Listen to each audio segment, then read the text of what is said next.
జై శ్రీరామ్. ఇంతకుముందు మనం 2 వీడియోలు చేసుకున్నాం 369 మీద. 369 అనే నంబరు యూనివర్స్కి తాళం చెవి అని చెప్పాం. చాలా అద్భుతమైనటువంటి స్పందన వచ్చింది. చాలామంది మంచి కామెంట్స్ ఇచ్చారు.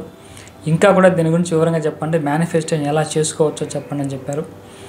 అందుకని ఆ 369 టెక్నిక్స్ని ఉపయోగించుకొని మనం ఏ విధంగా మేనిఫెస్టేషన్ చేసుకోవచ్చో అనేటటువంటి సబ్జెక్ట్ మీద ఒక క్లాస్ ఒకటి మనం చేసుకోబోతున్నాం. దానికి మనం పెడుతున్నటువంటి fee 369 rupees only. With 1 hour 1.5 hour program maximum. ఇది ఏ రోజు మనం షెడ్యూల్ చేసామంటే March 9th, 2025. మళ్ళీ అక్కడ కూడా ఈ 3-9 కాంబినేషన్లోనే మనం ఈ ప్రోగ్రామ్ కూడా చేసుకోవడం జరిగింది. అంటే ఈ 369 టెక్నిక్స్ ఏ విధంగా మన జీవితంలోకి ఒక భాగం చేసుకోవాలా అన్న విషయం చాలా వివరంగా మనం చెప్పడం జరుగుతుంది. నిజంగా కూడా మన నిత్య జీవితంలో కూడా ఈ 369కి ఇంపార్టెన్స్ మన పెద్దలు ఎప్పటి నుంచో ఇచ్చే ఉన్నారు. మనం ఏదైనా దేవతా స్తోత్రం చేయాలనుకుంటే 9 సార్లు చేయడం కానీ, 27 సార్లు చేయడం కానీ, 27 నక్షత్రాలు, ఒక నక్షత్రానికి 4 పాదాలు, మొత్తం 108 సంఖ్య.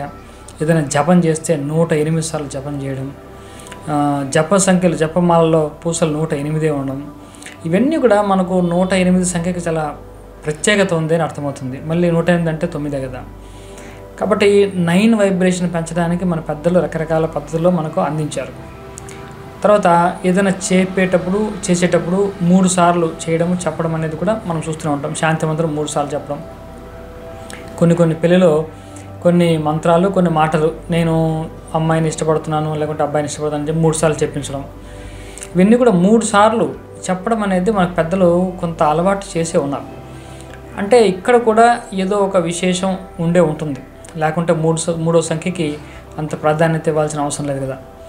ఆఖరికి మనం డైలీ లైఫ్లో అంటే సాంప్రదాయము మతపరంగా కాకుండా జనరల్గా కూడా కోర్టులో ఒక వ్యక్తిని పిలవాలంటే అందరికీ తెలుసు కదా, సుబ్బారావు 3 సార్లు పిలుస్తారు.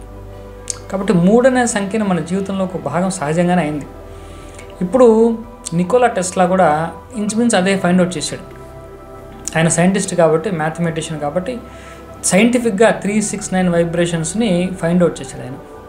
కాబట్టి 369 వైబ్రేషన్స్ చాలా అద్భుతంగా ఉంటాయి. ఇది మేనిఫెస్టేషన్స్ చాలా క్విక్గా అవుతుందని మనం ఫైండ్ అవుట్ చేశాడు.